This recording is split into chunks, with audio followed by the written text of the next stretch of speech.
his name? Alan. Alan. Saltstein. Salt. Saltstein. Salt.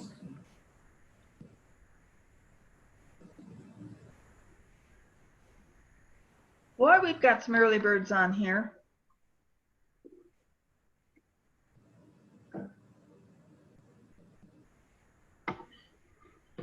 Kim, could you stop sharing your page till we get everybody on?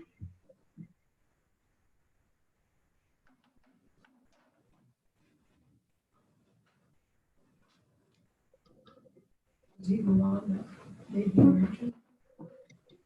Hi, can you hear me? Who is this speaking? Is my video on?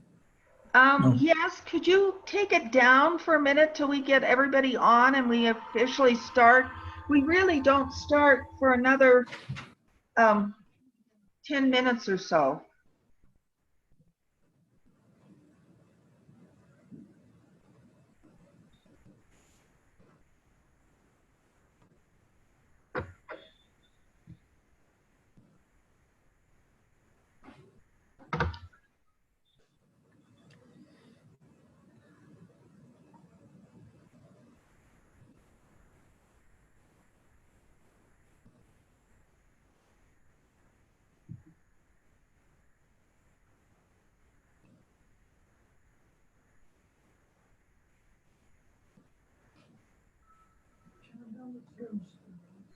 I think I turned it up because I know you do.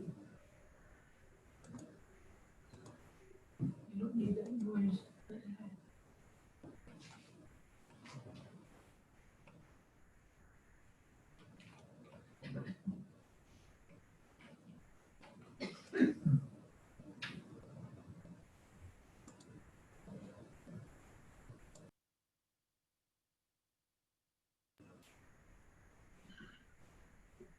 Well, I kind of wanted a formal way of starting tonight's lecture, but I am not sure we're going to get a chance to do that.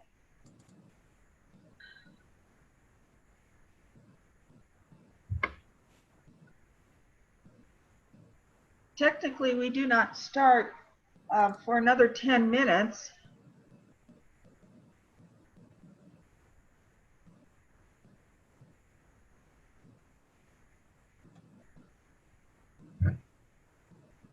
So my apologies to all of you who are out there jumping on.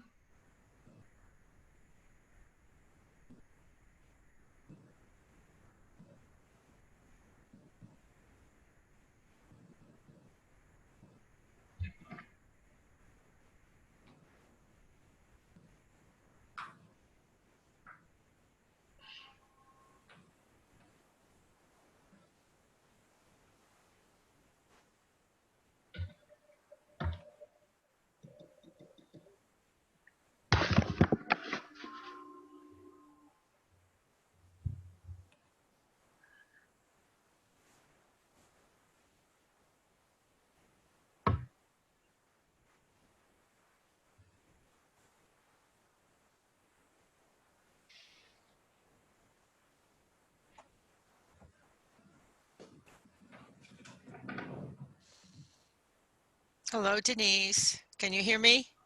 Yeah. It's Sue Yalom. Hi. Just want you to know I'm here. Oh. But I will mute. I will mute. I know. Well, we don't really officially start until 7 p.m. I know. I always wonder if, because, you know, I might have technical difficulties. So I always need more time to make sure I'm in. Okay. No, you're good. You're good. I'm going to mute. Okay. And of course, I'm signing on as Danielle because she's not with us now. So.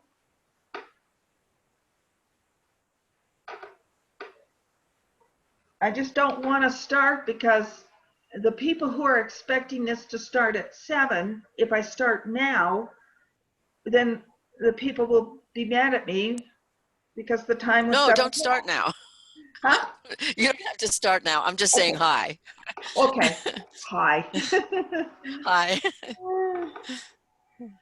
Of course, we're being recorded because I didn't start the recording. It was already started, so. Oh, that's okay. I'll be careful what I say. Yes. Hi, can you hear me? Yes, Yes. yes, yes, yes. We Okay. hear you. I hear you. I see you. You look good. Yeah. So when I show the slides, it looks like it fills the full screen. I don't know how to avoid that. No, it's good if it goes to. It's good if it goes to full screen. But Yeah. Yeah. the people are blocking part of it. Right. And that's because it's a shared screen. If you want all of your slides down the left to disappear, I think you have to go to start the slideshow at the beginning.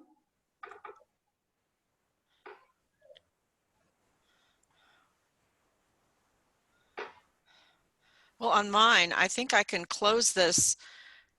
The little pictures on the side that show everybody who's joined, and then that gives me full screen. I think I can, I can, because I've done that before. I can close that and then it'll give me full screen. Looks like we have 17 people so far. There you go, from the beginning.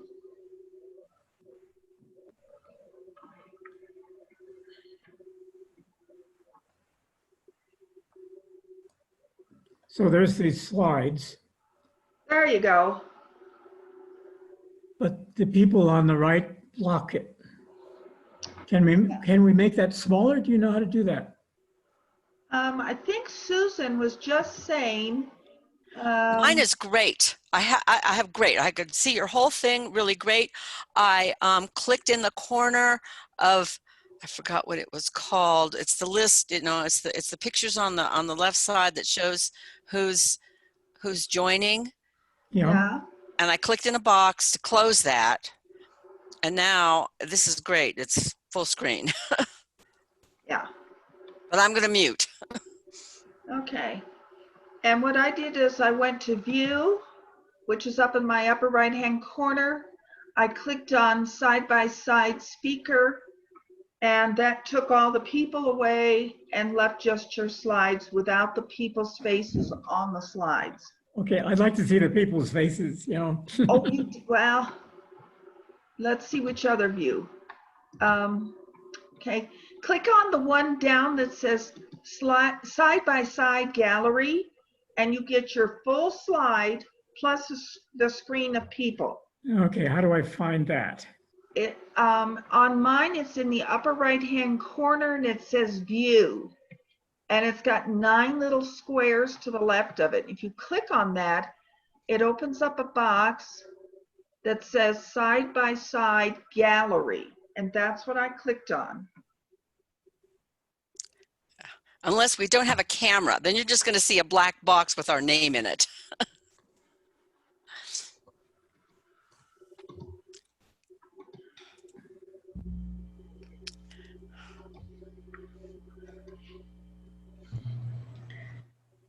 You just removed the share screen and now all there is the gallery of all the people signed up. That's what's transmitting now. Yeah. So at the top where it says view. Oh. I'm afraid I don't have that.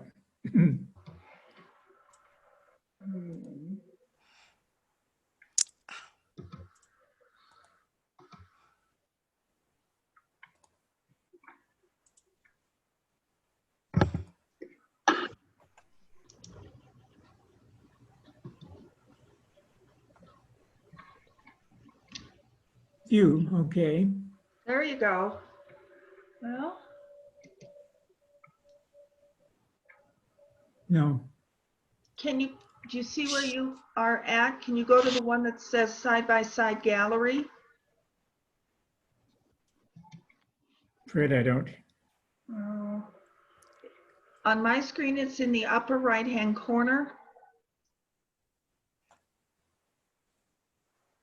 Right now, when you see when you see my slide, it's there? Yes.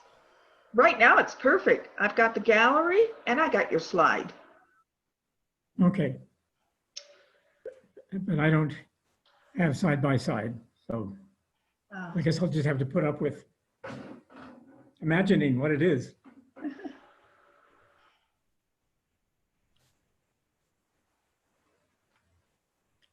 All righty. We have 26 participants so far and have about 4 minutes. It looks like everybody who's on so far, most people have muted their microphones. At 7 o'clock, we'll be asking everybody to mute their microphones.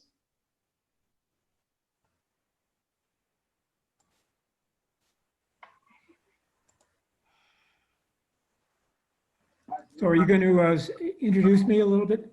Oh yeah, at 7 o'clock. Okay. Kim, I'll call your attention to the chat box at the bottom. Somebody has submitted a suggestion. If you want to click on that chat box at the bottom of your screen. Oh, I'm afraid I don't see that. Take your cursor to the bottom of your screen. It may pop up by your cursor going to the bottom. No. Nice slides.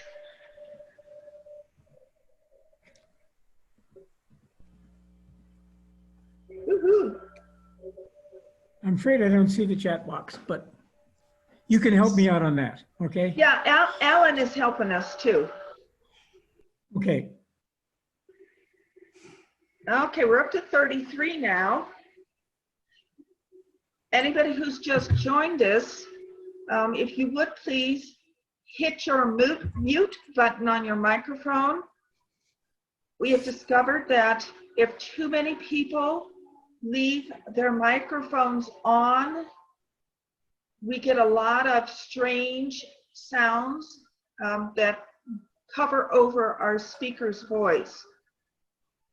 So I appreciate you muting your microphone, and if you have any comments, please, or questions, please put them down in the chat box at the bottom of your screen. Alan will be fielding those, and he will direct them to our special guest speaker towards the end of the program.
Okay, I'm going to go ahead and officially start this evening's lecture.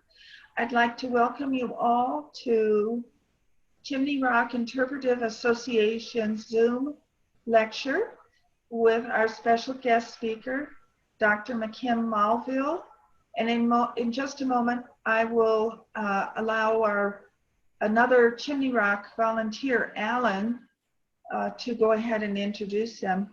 My name is not Danielle Lenches, as it says under my picture. For many of you may know that Danielle submitted her resignation the end of August, and she is no longer with the association. I serve as president of the Board of Trustees, so I am taking on this role of being one of the hosts for this Zoom lecture. I'd like to welcome you all. Thank you for being with us. Looks like we're up to 43 participants. Our Zoom account allows us this month up to 500. So we'll see if we're going to need it. Usually we top over at about 103. Also would like to remind you that this is recorded and will be posted on our website after the lecture. But give us a day or two to figure out how to do that. And I'd also like to remind you that if you like these lectures and want to show your appreciation, we would gladly accept a donation from you on our website, chimneyrockco.org. So if you like what you're seeing, please feel free to go to our website, hit that donate button, and show us your appreciation financially. At this point, we do have 50 participants, and it looks like we are at 7:01. I'm going to turn the next part of the meeting over to one of our Chimney Rock volunteers with the association, Alan Salstein, and Alan is going to introduce our special guest speaker. Oh, before I do that, just to remind you, if you have questions, put them down in your chat box. Alan is going to be fielding those questions from the chat box, and he will bring them forward to the end of our program this evening. I'm going to turn it over to Alan, and Alan, would you unmute yourself? And please feel free, since I'm kind of new at this, if there's anything I left out, would you go ahead and take over and introduce our special speaker? Alan, you're still on mute. Well, hi, everybody. I'm Alan Salstein. Can you all hear me? I guess since you're all muted, you can't hear me necessarily. But it's wonderful. We're adding participants all the time. Let me, a brief introduction for me. I'm a tour guide at Chimney Rock. I've been working with the association as a tour guide for about 14 years. It's a wonderful organization to be a part of, and we hope that we are permitted to continue in a way that all of us are compatible with. There are some changes going on for service level, which all of you need to be appraised of, but that has nothing to do with the lecture here tonight. It's wonderful to see so many of you. Our special guest is Dr. J. Kim Malville, who is Professor Emeritus in the Department of Astrophysics and Planetary Sciences at the University of Colorado. Kim's that rare person who has contributed professionally to both areas of study related to Chimney Rock, and that is astronomy and archaeology. He has analyzed astronomy and archaeology at sites throughout the world, including Machu Picchu, Egypt, and England.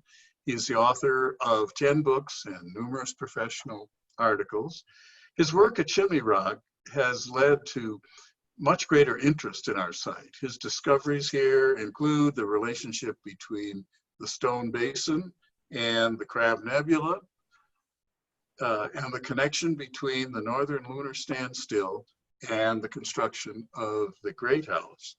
Now, the latter particularly important, and Kim may be talking about this. We have reasonable evidence that the construction of the Great House, 2 different phases, 1076 and 1093, and those are both years when the moon, as it rises, goes through our 2 pinnacles. And this is a very unique aspect of Chimney Rock, and we think the ancestral Puebloans were not only aware of it, but that this 18.5-year cycle that the moon goes through, which brings it into the pinnacles, was something that was probably of sacred significance to the Puebloans. And Kim may have more to say about this, but I think generally that's one of the many important discoveries that Kim has made, and we probably wouldn't be here tonight if particularly that relationship between the moonrise and the pinnacles had not been discovered by Kim. As I said before, he's the author of numerous books. Two of his books should be of interest to you. Prehistoric Astronomy in the Southwest presents many of his discoveries and analyses throughout the region, including Chimney Rock. And Guide to Prehistoric Astronomy in the Southwest provides an introduction to astronomy and archaeology, and then also looks at several important sites that are all within easy driving distance from Pagosa Springs. And I might add that both books are very readable and very readable to the uninitiated, as well as those with more advanced knowledge. Now, I should add, in spite of all that, Kim is also a very nice person, as you will find out in a few moments. Title of his talk, which is on the first slide there, Speculations on the Events Leading to the Creation of the Chimney Rock Great House and those events that followed its abandonment around 1125. So Kim, why don't we let you hold forth from this point? Again, though, as Denise mentioned, please put down the questions that you might have or the insights that you might have through the chat mechanism, and we will have time for questions and answers after Kim is finished with his formal presentation. And if there are several questions that relate to a similar topic, I'll do the best I can to coordinate them. So Kim, please hold forth. So here we go with Zoom. I wish I was in Pagosa Springs. I should have been there for the full moon of September, but there are certain events that have prevented that from happening, as you can guess. My own interest in astronomy started with my own professional work in solar physics many years before, and I discovered that solar physicists or solar astronomers were really sun worshipers at heart, and it was very easy to make a transition from studying sunspots and solar flares and the solar corona to studying what other cultures admired and loved and worshipped about the sun. At the University of Colorado, one of my colleagues was Frank Eddy, who had excavated Chimney Rock in 1970. And I remember I had a brief conversation with him on the campus one day, and he said something like, if there's any place in the Southwest that is a possible observatory, it is the high mesa of Chimney Rock. And so Frank is singularly responsible for my paying attention to Chimney Rock. I had a field school for several years over at Yellow Jacket. And one of the efforts that the students that I got into was to try to find out if there was any solar or astronomical event taking place between the double chimneys. And at first I thought it might be the sun at June solstice, but then that didn't work. And finally I figured out it might be the moon when it is at its so-called major standstill, when it rises far to the north of, or even the sun rises at summer solstice. And in August, my students and I came out to check out my prediction that the moon might rise between the chimneys. It was on August 8th, long time ago, 1988. So the numerology is really wonderful, 8888. Whenever I forget the date, I can remember it that way. I had about 7 or 8 undergraduates with me at that time, and I had promised them or hoped that we would have something spectacular happening. The moon didn't come up until about 1 in the morning, and for an hour or 2 hours before that, I almost had a revolt amongst my students because nothing particularly interesting was happening. Eventually, the moon did its thing, rising between the chimneys. As some of you have seen it, know it is really a stunning experience to see the moon on a dark night rising at that position. And finally, all was forgiven by my students. So anyhow, I thought it would be fun to speculate. This is just pure speculation upon the events that led up to the creation of the Chaco, of the Chimney Rock Great House, that is very similar to Chaco Great Houses. The topics that I'm going to explore are first the massive reorientation of Pueblo Bonito, which maybe many of you know about. Bonito is the largest of all of the great houses in Chimney Rock. It's huge, over 600 rooms. Sometime between 1070 and 1100, it was sort of bodily taken and rotated by about 20 degrees from a original orientation 20 degrees away from south, 20 degrees east of south to a north-south orientation. An extraordinary event, and something that my colleague and someone whom you know, I think, comes up to Chimney Rock, Steve Lexon, identifies as one of the great enigmas remaining of Chaco Canyon. The other is a event which may be associated with that, is the termination of a matrilineal multi-generational group of people, beginning at 800 and continuing till about 1070 as probably the leaders of Pueblo Bonito and maybe also of other great houses in Chaco Canyon. At 1070, approximately, that matrilineal descent group, that matrilineal line died. And that may have set into effect a number of events that led to Chimney Rock. And finally, some new ideas about the idea of secret societies in Chaco Canyon and Chimney Rock. And then finally, after the abandonment of Chimney Rock around 1125, it's possible that the idea of lunar rituals at Chimney Rock migrated by means of a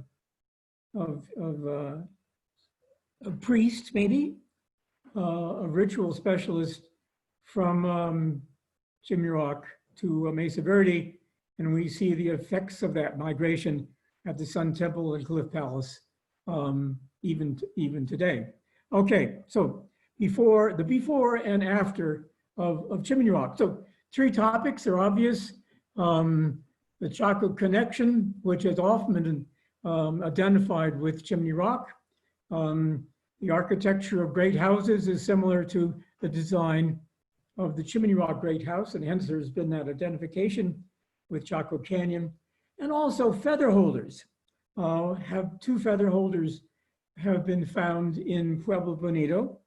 These are uniquely Chimney Rock ritual objects. And so in a sense, they really are smoking guns of a connection between the 2 sites. People from Pueblo Bonito must have walked up to Chimney Rock, participated in some kind of lunar ritual, and acquired these feather holders and carried them back down to a room in a kiva where they have been found in Pueblo Bonito. So it's clear that there is a connection between the 2 places. Then I will sort of review some of our knowledge of the Chimney Rock Great House, and finally look at the Mesa Verde connection, Cliff Palace, Sun Temple, and indeed 2 more feather holders were found in Mesa Verde, again establishing this connection between those two places. So first, an explanation of feather holders. They're visible in the museum at Mesa Verde, and I don't know if there are photographs visible at Chimney Rock. These are again unique to Chimney Rock. They started there. They're very peculiar objects. They're maybe typically 8 inches long, rectangular. We did a chemical analysis of these various of these feather holders. Mary Sullivan was a student of mine at that time and did that. They all seem to be coming from clays in the Chimney Rock area. We think they involve feathers because the abundance of feathers at Chimney Rock due to the presence of raptors that fly among the Chimney Rock towers. And as I say, 2 of them were carried down to Bonito and 2 of them were carried over to Mesa Verde. Here is a photograph of one of the feathers, really modest objects, as you can see, but holes in them to hold feathers. And they may have been placed on some kind of ritual altar at Chimney Rock and perhaps also Mesa Verde and Pueblo Bonito. So the story about the connection between the 2 places starts way back in 500-600 AD of the Basket Maker 3 settlement, Chibicache, which is on the eastern edge of Chaco Canyon. There were 2 Basket Maker 3 settlements, one at the east side and one at the west side near Chetumal. So these really represent the first hint of people paying close attention to the sky in Chaco Canyon. So these basket maker villages are really early, 500 to 600. They're the first settlements of semi-nomadic people who would hunt during the summer and fall, and then in the winter they would come down for semi-permanent residences and in Chaco Canyon. There apparently were 2 ethnic groups that one sees at Chibicache based upon the orientation of their pit houses. Here is a typical pit house in the upper right.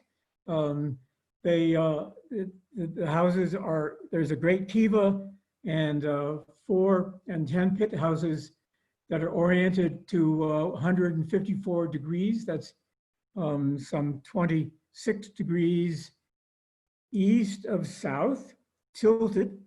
And then 4 of them are oriented 180 degrees north-south. So for some reason, these people decided to build their pit houses in 2 different orientations. These are not helter-skelter around the landscape, but just 2 particular orientations, which itself is really says a lot about the involvement of the people in their history and in the heavens. So here is a plot of these of the number of orientations, number of pit houses oriented in these 2 different azimuths, 2 different directions. They both probably indicate something about migration histories of the residents of Chibicache. Let me go back.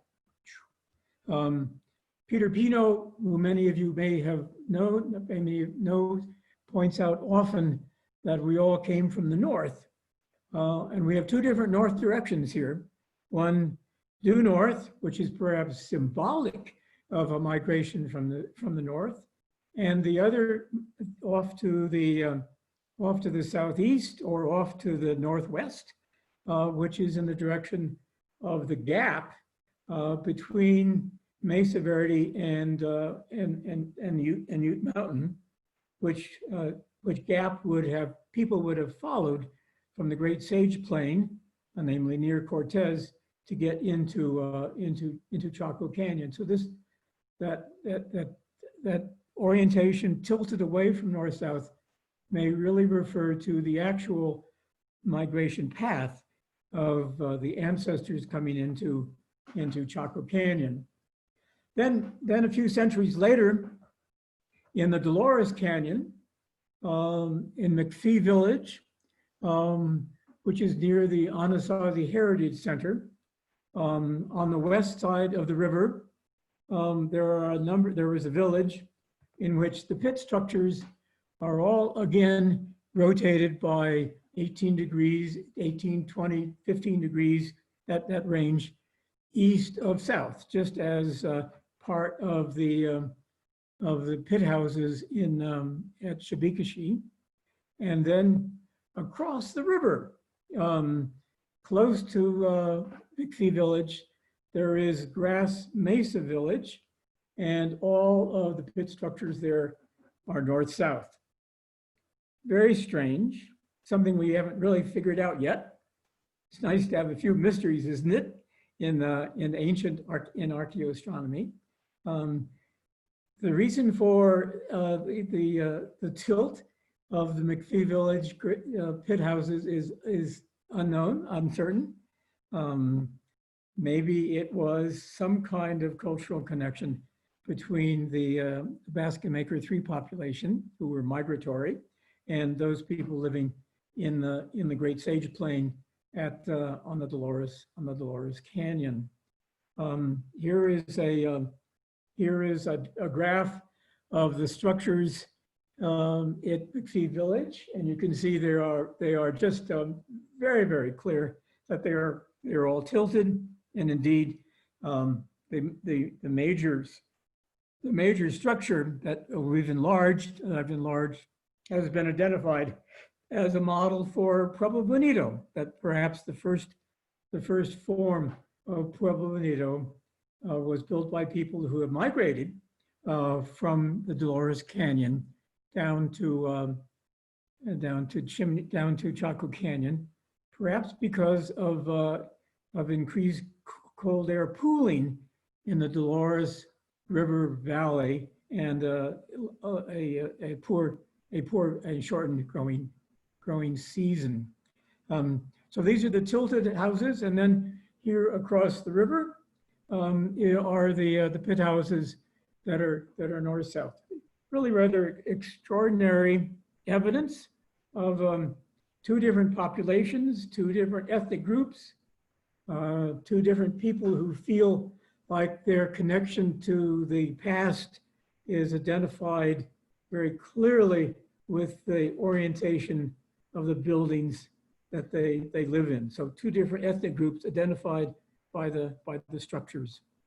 So here is a plot of the two of them. Again, Grass Mesa being north-south, and McPhee and another site known as Duckfoot tilted off to the east from south. So here is Pueblo Bonito, the greatest of the great houses of Chaco Canyon at the time of its birth. And it is as you can see, a half-moon structure, very similar to the building in McPhee Village. And you can see various room block and kivas, a rather typical organization of structures for the ancestral Pueblo, namely kivas, protected from the north by a room block. Often these room blocks are straight, but as you can see, there is this tradition of a curved room block in Chaco Canyon and Pueblo Bonito. So here is Pueblo Bonito as it is now, and here is the overlay of that very first shape of Pueblo Bonito, tilted, as you can see, from a dividing wall, the north-south wall, as it exists now in Pueblo Bonito. So here is the neighboring great house that is has almost as many rooms, has almost the same size as Pueblo Bonito. These are the two great houses of Chaco Canyon, Chetroketl. And it has again a very clear-cut tilt. You can establish very precisely by its wall, and here you have a tilt of 19 degrees. Again, very strange. There is nothing in the heavens that corresponds to that kind of tilt.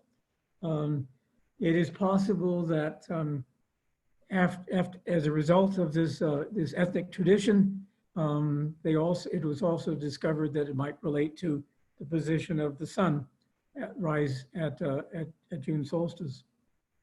So here is this sort of really fascinating ritualized landscape of Chaco. Off to the north, for those of you who've been to Chaco, you know, if you climb up above the canyon walls, above Quincletso, you can reach Pueblo Alto, which is off to the north. Pueblo Alto is one of these north-south structures. And initially, it's the two other structures on the triangle are tilted to the southeast. And you can see the hint of intentionality there.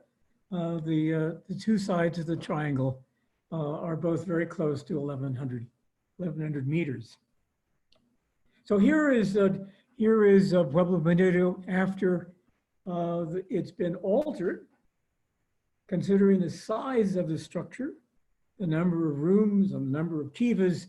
This really was a major reorganization of the structure, and how that was accomplished is still a very great puzzle. I don't know if can you see this pointer of mine? Alan, can you see a pointer?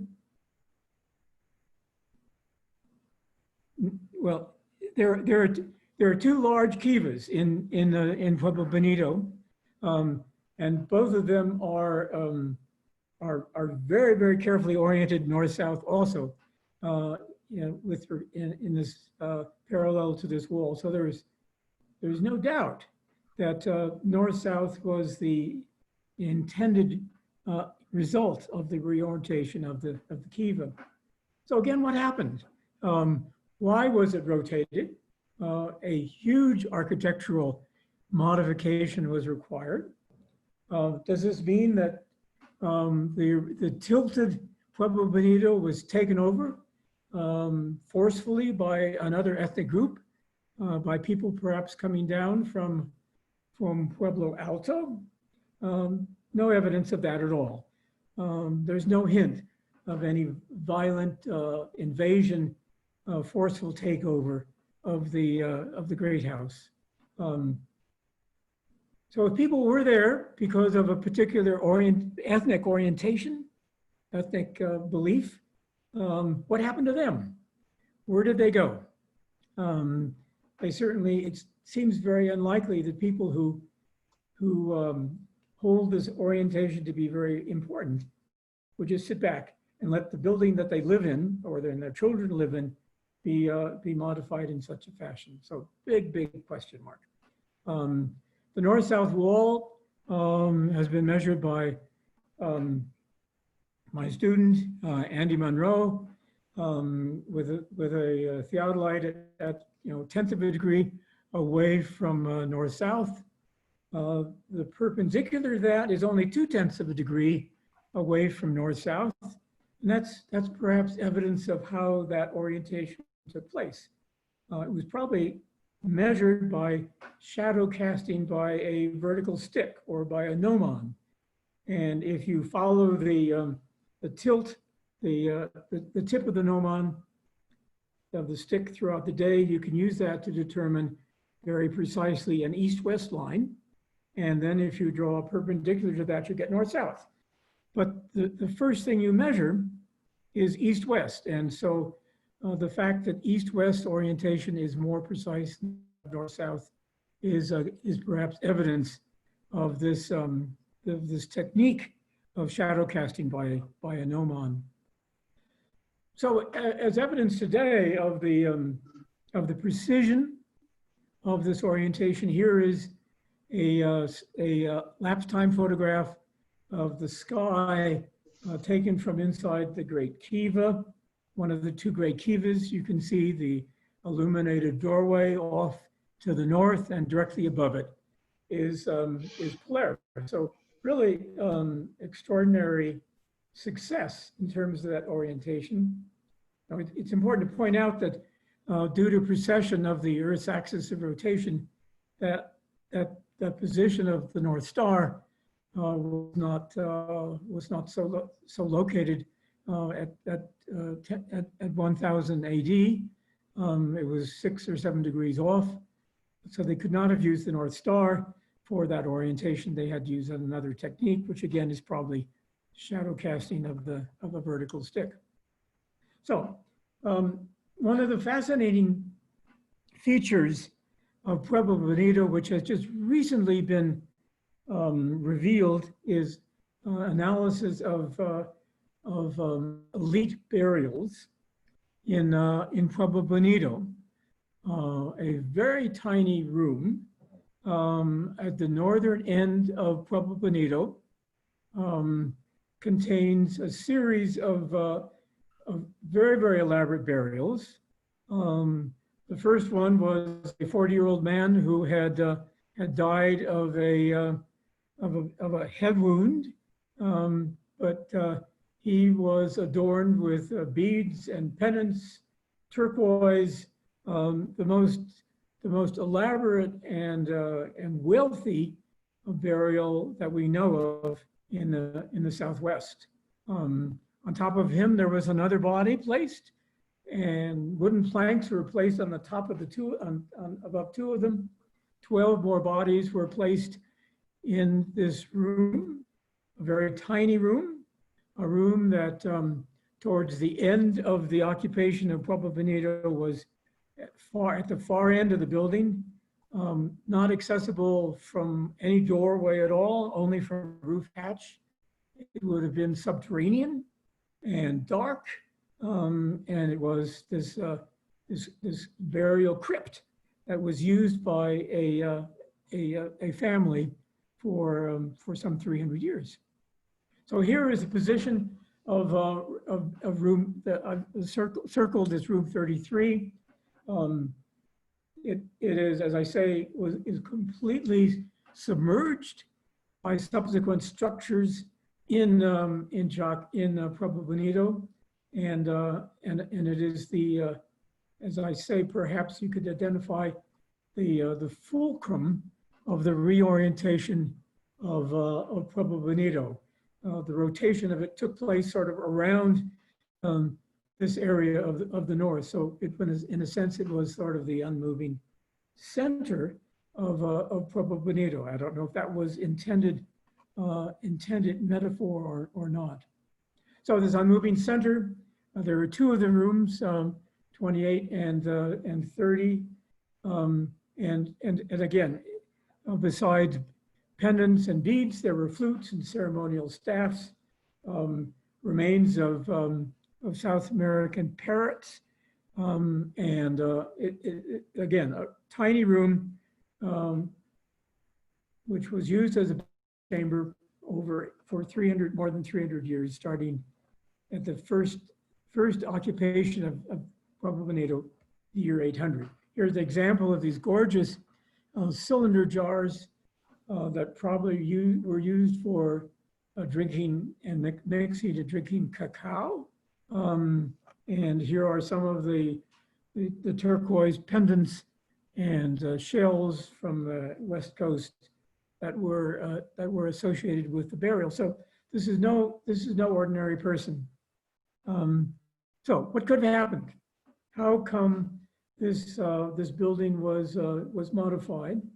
Out of the 600 rooms in Pueblo Bonito, maybe 200 of them, maybe a third of them were actually occupied, or a third of them had hearths in them.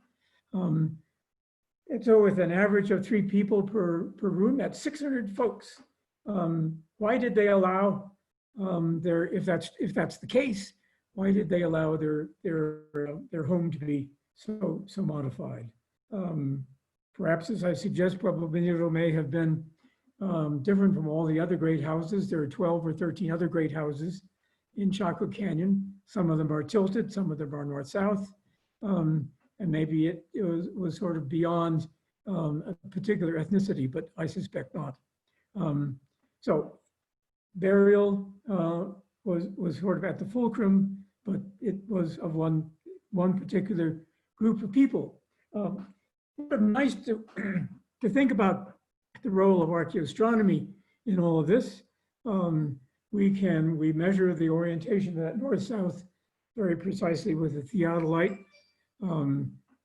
Clifford Geertz talks about signifiers in archaeology, namely particular features of the archaeological record that lead us to understanding major features of the culture that led to it. And this is an indication, this is probably a signifier, this north-south wall.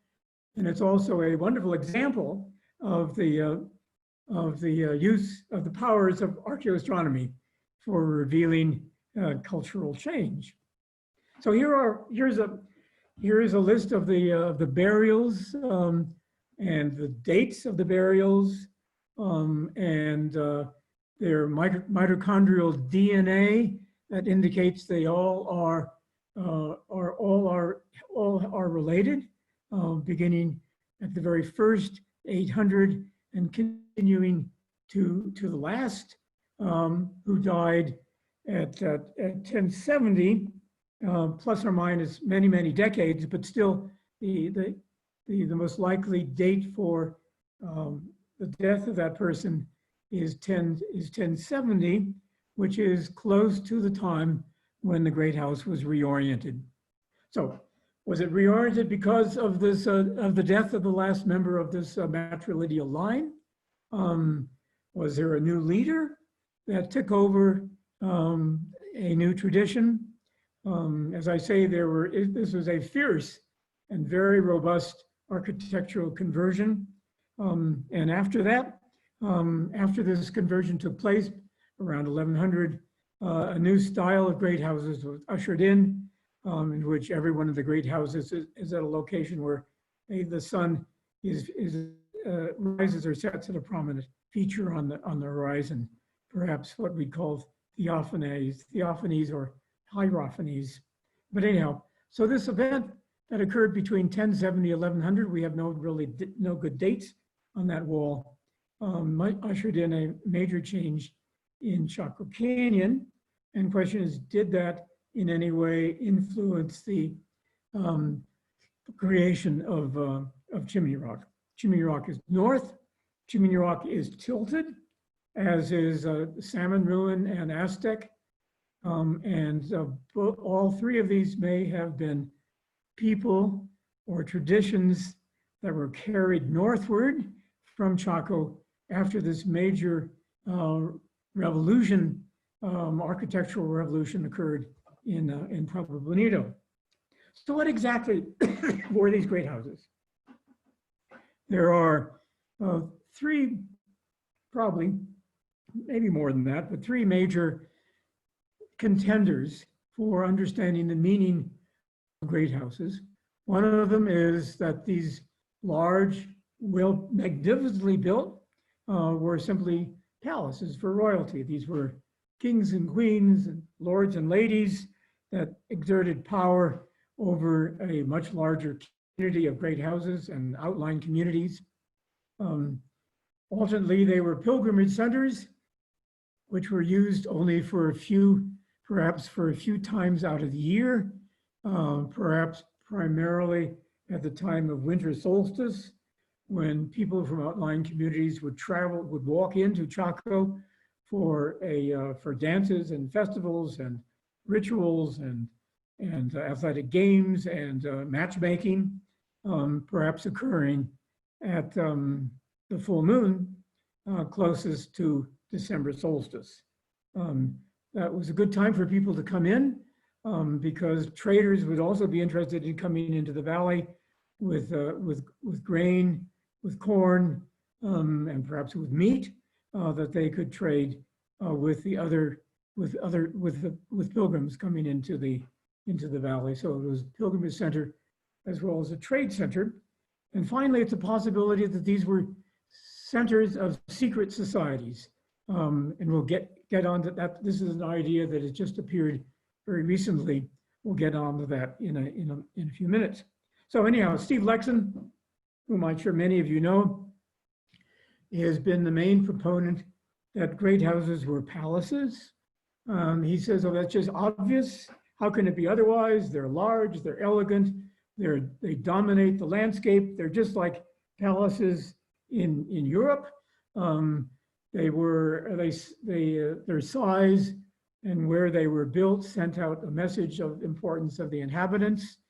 And we do know that the inhabitants were treated better than other people living in Chaco Canyon in small houses.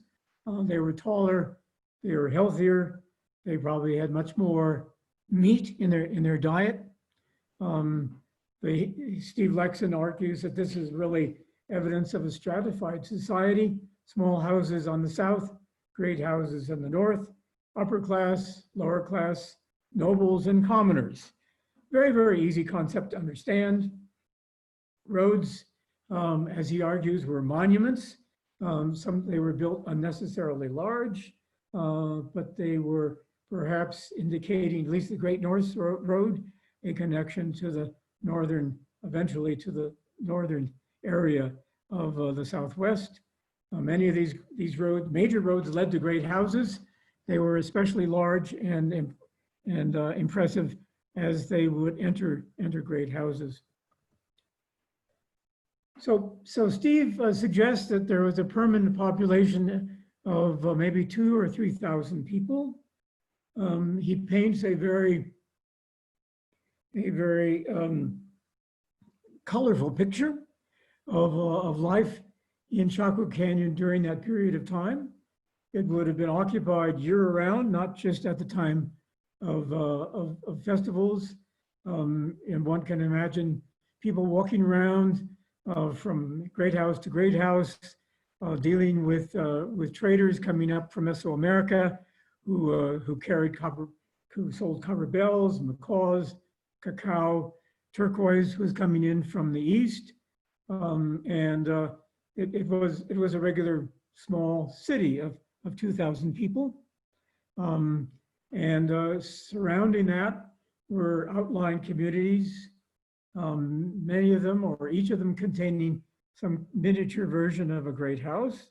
And some of them apparently, according to Steve, were maintained under hegemonic control by means of state-sanctioned violence.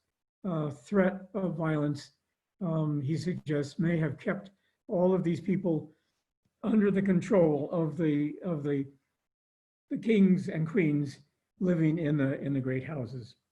Well, such a complex society was unstable in a sense, and power moved on, left Chaco completely vanished at 1130, and power moved on to Aztec.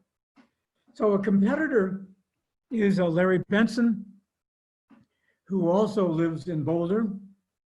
And Larry has done a very, very thorough, detailed analysis of hydrology and water and agriculture in the canyon. And he concludes there's no other way to look at it, that it was marginally productive for farming and could at best only support a few hundred residents. Even with water diversion, but he feels like that's it, a few hundred. And he suggests that if 2,300 people lived in Chaco, enormous amounts of food would have to be carried in.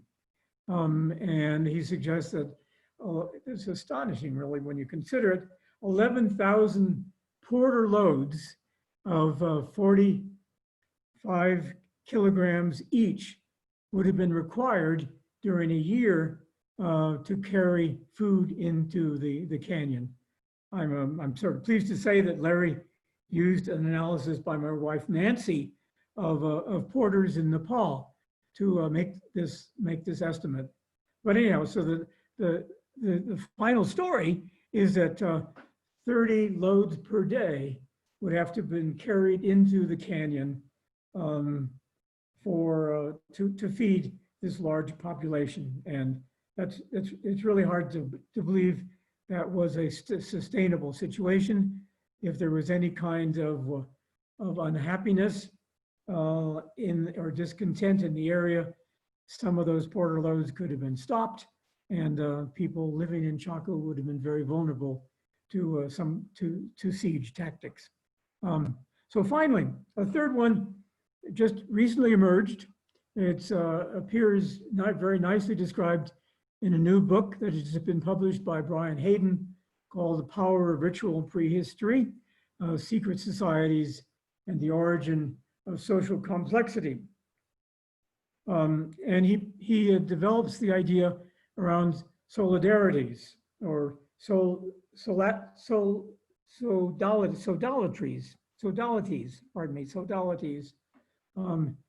any kind of non-kinship organization, which namely not associated with relationships of people who are related to each other, is a sodality. And it can be sports, politics, ritual, dance. It could be the Shriners, the Masons. It could be the Elks. All of these groups in which there is some kind of initiation, perhaps, and some kind of secret handshake or password would be a ritual sodality. He suggests that early monumental ritual centers may have developed involving these secret societies. Some of them, I think you know very well, Göbekli Tepe in Turkey, Chavin Wantar in Peru, peak sanctuaries in Minoan peak sanctuaries in Crete, and he suggests Chaco great houses would be also examples of these secret societies.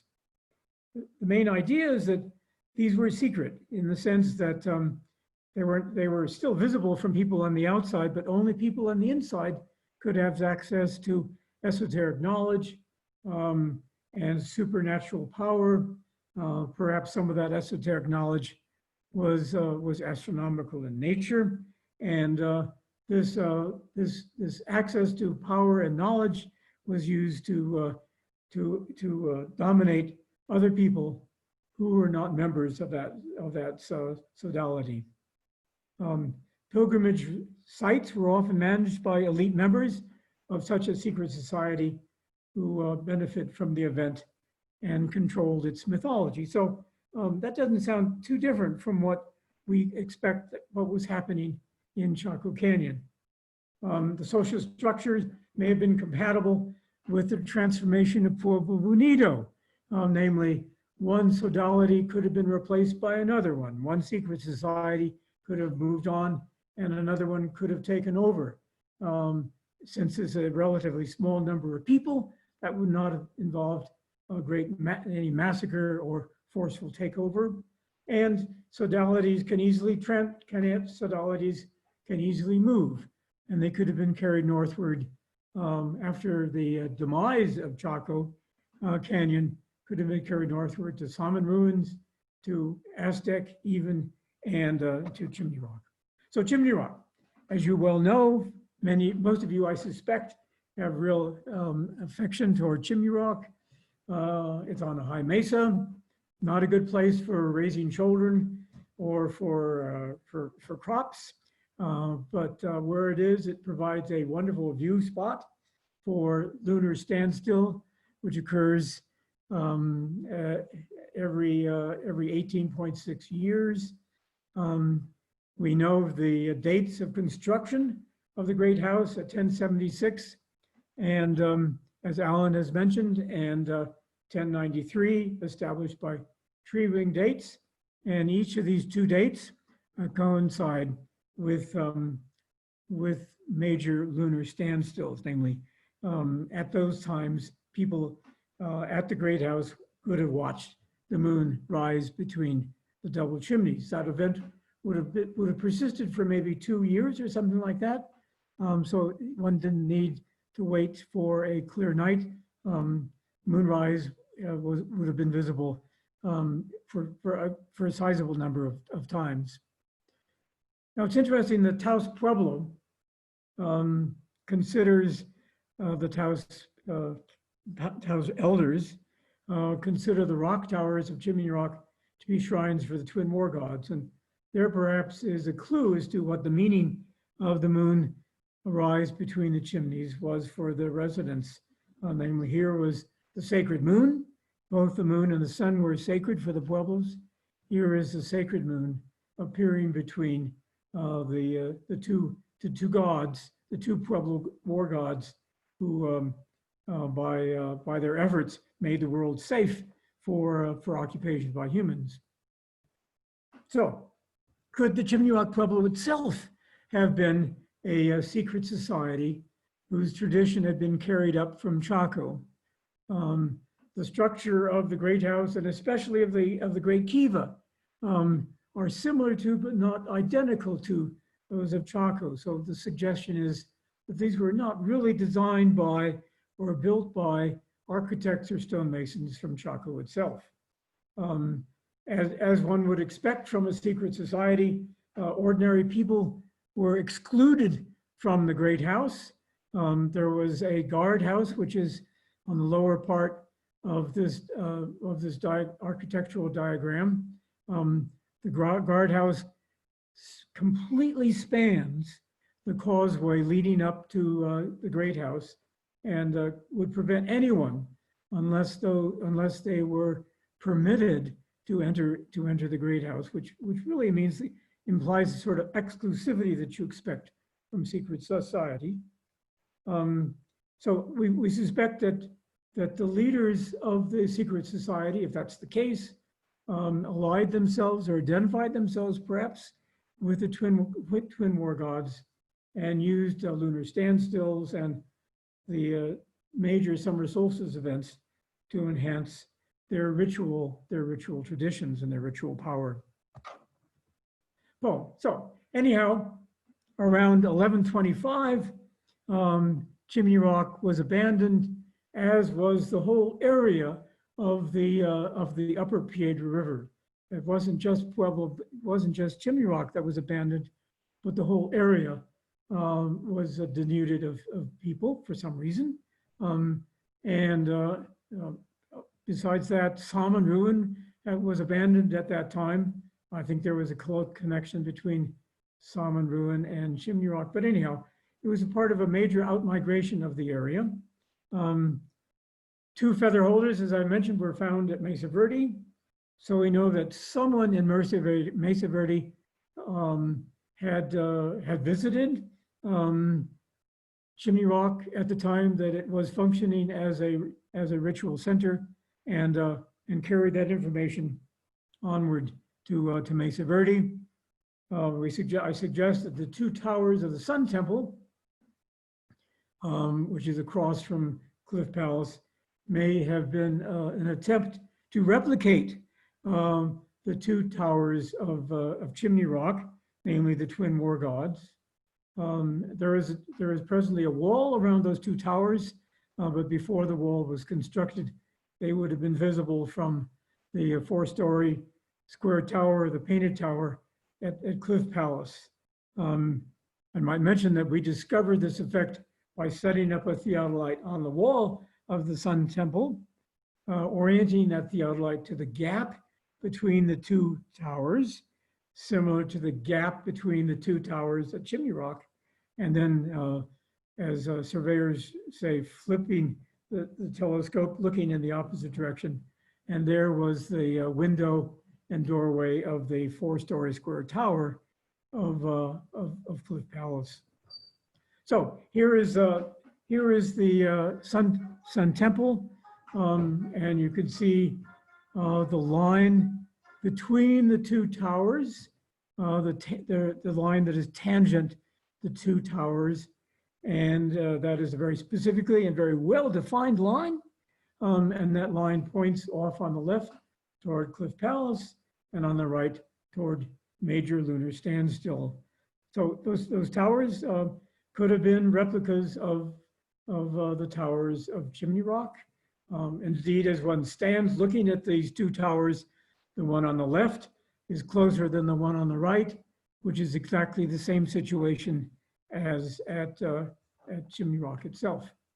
So Cliff Palace Here is the 4-story square tower, or the painted tower. On the 3rd floor, there is a window, and perhaps that window was a view spot for the lunar standstill, major lunar moon set that occurred at over Sun Temple, as viewed by Cliff Palace. So inside that tower, there are some very, I think, interesting pictographs. Off, you can see the window in the middle. Off to the left of the window are 4 lines with tick marks. The tick marks add up to 70 total, a point which has been analyzed and by Greg Benson. Very nice bit of historical work. And those 4 lines may represent 4 events of major lunar standstill that could have been observed from Cliff Palace. Off to the further left is a rather interesting pattern, looking like a Navajo rug in many ways. My suggestion is this is a representation of the varying position of the moon as it goes back and forth every month from north to south. So the zigzag pattern gives the position of the moon as it goes from its northern position to its southern position, back on again to its northern position, which it does every month. It takes the sun a year to do that cycling, whereas the moon takes it only 1 month. So here is perhaps a diagram of the moon painted on the wall of the tower. That would have been perhaps a place for observing the moon as it appeared above Sun Temple. This I've pointed out to many times. If I were standing in front of a blackboard with chalk and I were to describe the space-time motion of the moon in the sky, this is the kind of diagram that I would make.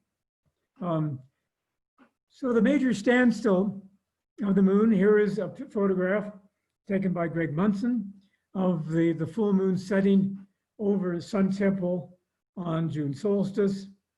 A celebrant, the fascinating thing about this is that it's a ritual extraordinaire. A celebrant standing at the Sun Temple, looking at sunrise, would have observed the rising sun the sun rising over Cliff Palace. Observers in the Cliff Palace could have looked in the opposite direction and seen the full moon setting over the Sun Temple. Perhaps even the celebrant could have been backlighted or illuminated by the setting moon. We know the Pueblos had hematite mirrors.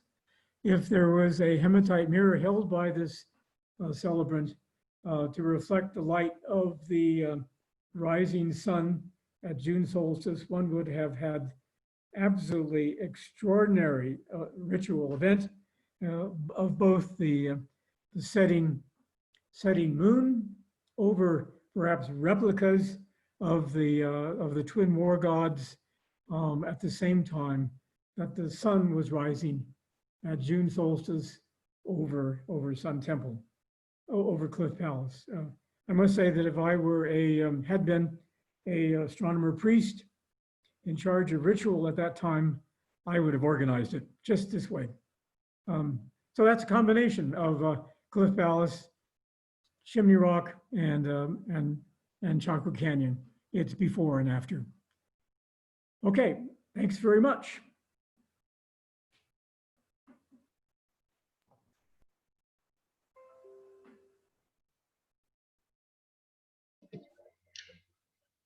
Are there questions? We'll open it now to anyone in our audience. Last time I checked, we had about 64 people. Yep. If there's anyone who would like to bring forth a question, please type it into the chat area at the bottom of your screen.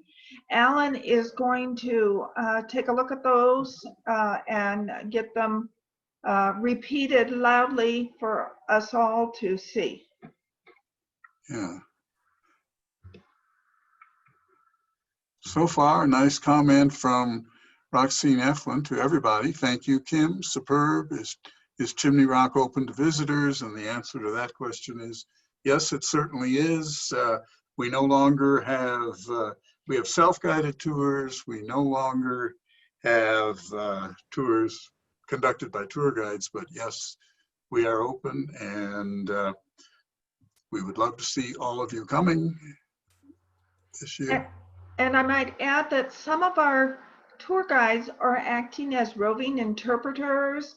And so we try and get coverage on both the Great Kiva as well as the Great House every day with our roving interpreter to help with information beyond what we can put in the little tiny brochure that we had printed up. And we are handing a brochure to each of our visitors. Now, I'm unclear how this works as well. Can all of you read the comments that are coming? I mean, here's one that's quite interesting. It's from Greg. Thank you for the talk. A lot to chew on. I have the impression that you were one of the principals in the Chimney Rock Symposium of 1990. I also understand that the symposium was originally supposed to be the Chimney Rock and Guyena Symposium. Do you know if there were any papers submitted for the Guyena part of the symposium? And if so, do you know how I might find out how to obtain information on them or copies of them? Kim, do you? So we had actually two Chimney Rock symposiums, both of them organized by Gary, I forget his name, my goodness. Gary Fairchild? Pardon me? But anyhow, we had two symposiums, one in Pagosa Springs and one in Durango. And both of them have been published. The proceedings of both of them have been published. And so all the papers are indeed available. There is, in fact, a book called Chimney Rock, the Ultimate Outlier that I published. And that's available.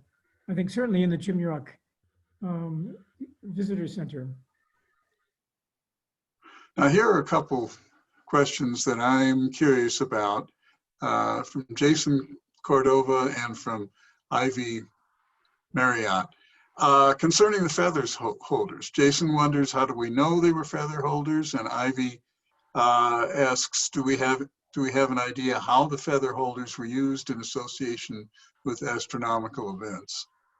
Well, the feather holders are, ritual objects that one has to be careful about in terms of honoring them properly. But there are diagrams of Zuni altars that show objects like these on the altar with feathers attached to them. These holes, a couple of the holes have red hematite on them, as though something was stuck in them that was colored. But we have no feather. We perhaps shouldn't call them feather holders, but we have no evidence of a feather holder with a feather. But these are, the one thing we do know is that these are unique to Chimney Rock, and we know the chemical composition of them. We know the clay originated from Chimney Rock, and they were, I guess the useful thing about them is that they were not as fragile as a pot, so they could easily be transported. And two of them, as I say, got to Chimney Rock, down to Pueblo, Bonito, and two of them got to Mesa Verde. They just seem to be ritual objects, not utilitarian at all. Lauren Never asks, was there any kind of agriculture at Chimney Rock, or was it supplied from the outside? Kim, you can correct me if I'm wrong, but my understanding is, yes, there was a fair amount of agriculture there, small plots and so on, and there might have been larger agricultural plots on the valley floor. Yeah, What well, is there's your- certainly no agriculture up where the great house is itself. Right. That was a place which was not a very good place to live. But down at the where the Chimney Rock community is, there were check dams, which would allow not only water for cooking but also water for agriculture. And then further down in the Stolzheimer Mesa, there would have been more agricultural terraces. One of the thoughts that the archaeologists have is that down at the bottom of the Piedra River, there would have been cool air pooling, which would have shortened the agricultural period, so that it would have been better to plant further up the side of the mesa rather than down at the bottom of the valley. But there certainly was local agriculture. The people had to work for it to get up to bring up to Chimney Rock Pueblo. Right. Alicia Scotter asks, what will a visitor see at the fall equinox at Chimney Rock? Now, I used to give tours at the equinox and the solstice. We would take people out to a part of Chimney Rock, which has an unusually good view of the sun as it rises. What they're doing currently, Denise, do you know if there's any tour going on for the Yes, there is a tour for fall equinox, and currently I believe that it is full, but I would recommend that anyone who is interested in that fall equinox to show up anyway. We have had a lot of people do no-shows this year.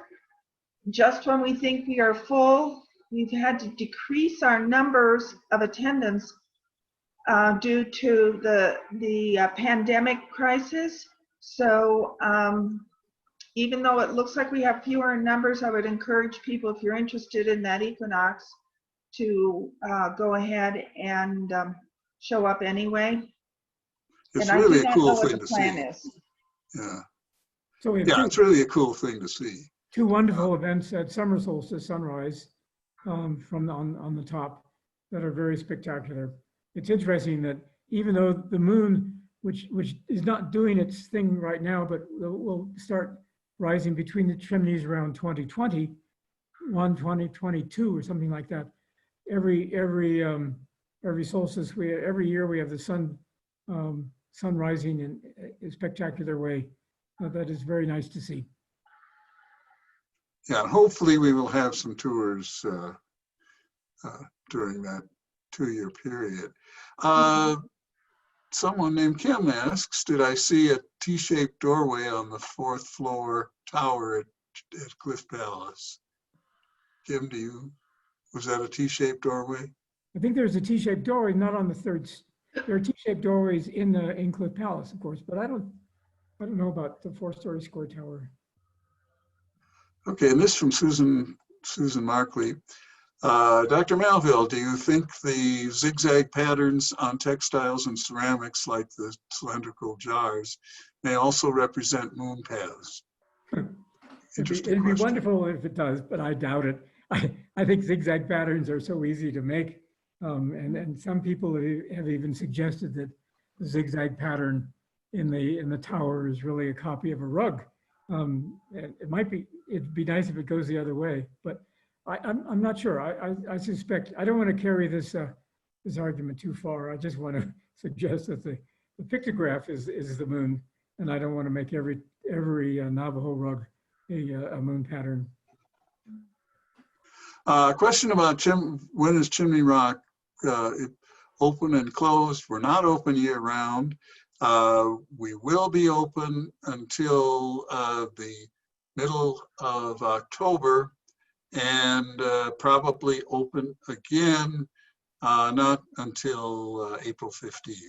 But with that in mind, do remember, but because we are located in the National Forest, if you park at the bottom at the first gate, you are more than welcome to walk from that first gate all the way up to the top year round. Now that does make for about a 3-mile trek one way, but you are certainly welcome to do that. And we've had a number of hikers before we opened this year do that very thing. So park at the bottom where the first gate sign is, right next to the highway, and you can walk up. So it really, may I just add, is a wonderful opportunity to enjoy the isolation and quiet of the Chimney Rock area. And again, my hope is that this talk of mine reveals this web that the ancestral Pueblos have woven that ties Chimney Rock into Chaco Canyon to the north, to the south, and Mesa Verde off to the west. It's a part of a huge huge interconnected pattern that the Pueblos have created. Now, here's an important question from Christopher Purcell. Chimney Rock is said to report lunar standstills to Chaco Canyon via Huertado Mesa via a signal system, the proverbial smoke signals. Is this true? My impression as a tour guide is it may well be true. We obviously don't know because we haven't seen anybody do it, but we had a wonderful study actually by a high school student to see if in fact you could get signals clearly from Chimney Rock to Huerfano Mesa to Chaco Canyon, and I think also that she checked it out to Mesa Verde, and indeed you could get signals. Now whether they were actually using it, of course, we don't know, but they certainly could have. Kim, do you have any other insights on that? Well, we did have, as you maybe remember, a number of years ago, an experiment where we had people with big mirrors. I got a mirror from a huge mirror from a hardware store, and people were located at Chimney Rock, at Huerfano Mesa. We were up near Fajada Butte. There were people at Pueblo Alto and other great houses in Chaco to signal each other by mirrors, we really didn't succeed. We observed Huerfano Mesa, but we never observed Chimney Rock. It was partly because it was windy and it was hazy, less haze in the air 1,000 years ago, perhaps. So it's not clear whether it really would have been an easy signaling event to occur, but it's possible. Now, here's a really neat question that I'm looking forward to your reaction to. This is from Jason Cordova. Why assume European social structure at Chaco, that is kings, queens, and palaces? Wouldn't it make more sense to compare known local powers such as Aztec, Mayan, and so forth? Kim, what do you think of that? I couldn't agree more. I think it is ethnocentric to suggest that we had European type royalty in Chaco Canyon. I think the situation is much, much more complex, as I've tried to suggest, than simply having powerful kings and queens sitting in palaces in Chaco Canyon.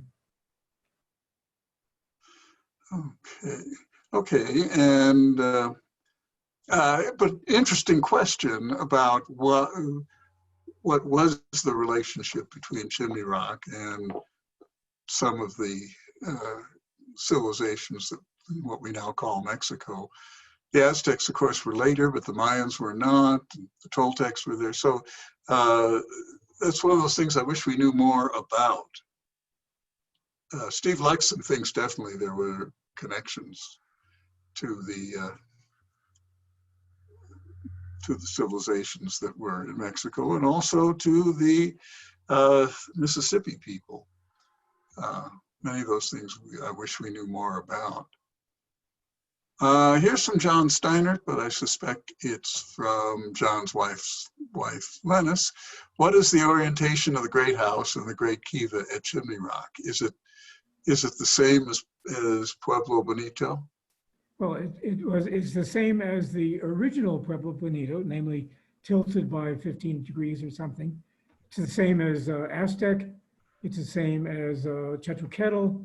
It's the same as Salmon. So this is, it is a member of this group of three that appeared after the peak of Chaco Canyon culture that are north north of Chaco Canyon that are all tilted. So leads me to suspect that the effect of the abandonment of this particular orientation at Pueblo Bonito led people to build similar structures north of them. Yeah, sorry, in my reference to John Steinert's wife, Linus, she's one of our senior tour guides who knows as much about Chimney Rock as just about anybody else. Here's from Jason Cordova again. Has there been any modeling done to assess lunar standstill observations at the Sun Temple at Mesa Verde?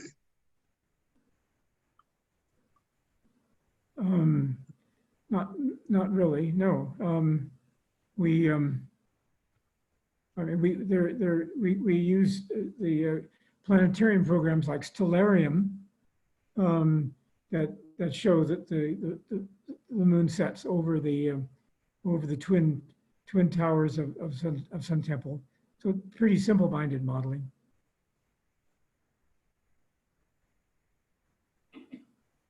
Yeah, we're getting all kinds of interesting questions. We are very glad to be able to loop in Chimney Rock to the new tracks across the borders, scenic and historic byway. Yeah, I'm pleased to hear that because I was involved with that at one point, and they were excluding Chimney Rock from the major boundaries of the tracks across the border, but that got changed.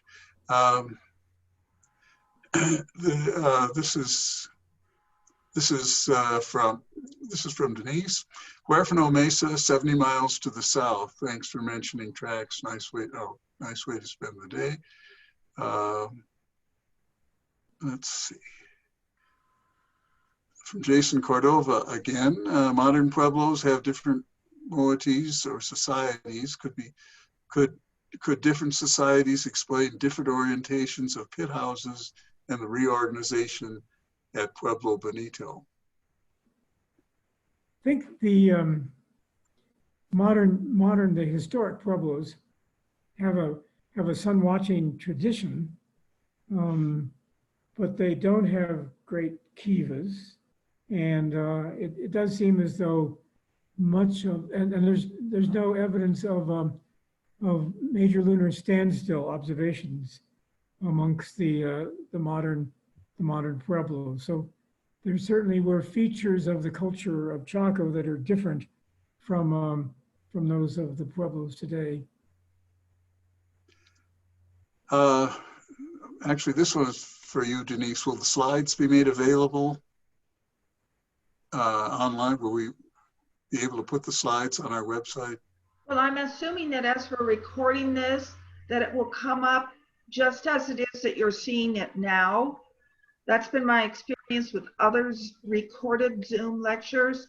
So the slides will be visible once we post it to the website. Okay, good. And from Will Skelton, what modifications were made to turn the direction of the great houses? Well, it would have been major. Walls would have been torn down, kivas would have been filled in, and the effect of the building this north-south wall and the additional two great kivas would have been major architectural construction. So it's not just a matter of coming in and repainting the structure. A lot of hours of work would have been involved in making that reconstruction, that reorientation. Now that's all the questions we have, but if there are others, Kim can certainly deal with them currently. But let me add again, very good questions. And it's been interesting to add them to the presentation here. Anything else? You can turn on your mic and we could hear you if somebody wanted to make a comment verbally. I just want to say hi, Kim. It's good to see you and hear you talk again. Oh, hi, Steve. It's really pleased to see you. I must say I'm very, very proud of your accomplishments over the last few years. I'm very pleased that you are so active in archaeoastronomy. Well, thanks for all your mentorship and guidance. How's Nancy doing? Oh, just fine. Everyone's doing well. And congratulations on your book. I guess that's the thesis that you're publishing. Is that right? It was just published by Springer last month. Oh, that's great. Anybody else? Ellen, Well, I think there's a couple of other questions that just popped up on the chat line. okay. Do we have sound available? Oh, let's see. Well, I would No, I'm sorry, hesitate. two. Um, Let's, Don't everyone turn on your microphone. It's not a pleasant experience. okay, the burial you described had a head wound. Was that a violent death? Yes. Yes, it seems to have been some kind of murder event. A good resource material for a murder mystery. But yes, the person that was buried, most important person that was buried lowest in the room, had been killed by a blow to the head. We don't know why. Now, Jason Cordova asked, what is the connection to the Crab Nebula and the Stone Basin? Kim, you can add to this, but my impression is if you stand on the Stone Basin, which is a wonderful little site that the editorial comment that the Forest Service doesn't want you to see anymore, but until a year or so ago, we were taking tours there. It's this wonderful marking on the hillside there, a straight line from there to the left-hand wall of the Great House to the Crab Nebula. It's a perfect straight line, and we think that may be why they built the left-hand wall of the Great House where they did. Kim, do you have any? Actually, standing on the this stone basin, the left-hand line goes to the June solstice sunrise, and the right-hand line goes to the position of the Crab Nebula, approximately in 1054. The interesting aspect of that is that the Great House had not been built or even thought of in 1054. So it's a possibility that people living down below had put up cairns or markers of this rather spectacular event of the supernova in the sky, and the Great House, which was built later, had some of its orientations based upon that alignment. And this from Alicia Scotter. Hi, we have tickets for the 22nd, but are curious what we will see in the morning. And Alan, I just dealt with that with a private email to Alicia, asking her to email me directly, and I'll put her in touch with the program leader. Great, great. Okay, is there anything else on here? This one I'm not sure we dealt with, from Christopher Purcell again. Is it known if old world societies observed lunar standstills via ceremonies? Yeah, we're gradually getting more evidence of lunar standstill observations. The Babylonian pyramid and city of Ur has a major lunar standstill alignment to it. And we find that similar evidence in Peru and in Angkor Wat in Cambodia actually has a major lunar standstill alignment connected with it. Okay, anything else this evening? Well, on behalf of the Chimney Rock Interpretive Association, it was wonderful having you all here. Wonderful that so many of you are here. And much thanks to Kim Malville for what I consider to be a really exciting and interesting presentation. If we all could clap, you would hear a round of applause, but let's just assume that. Thank you, thank you. But thank you very much, Kim. And if you haven't visited Chimney Rock recently, please do so. I just wish I were there. Yeah. Thank you, Dr. Malville. Oh, did you folks get any snow this last few days? Yes, we did at our house. So we had about 5 or 6 inches. A It's lot not of there down trees anymore, around but my it's house. there. Yeah. So, So, okay, well, bye-bye. Take care. have a pleasant evening, everybody. And this will be it, I think, for this year, but the response has been so good that I suspect we may want to do something similar to this next year. If any of you have ideas for speakers, of course, let us know. All righty. Okay, I think we are finished. Thank you all.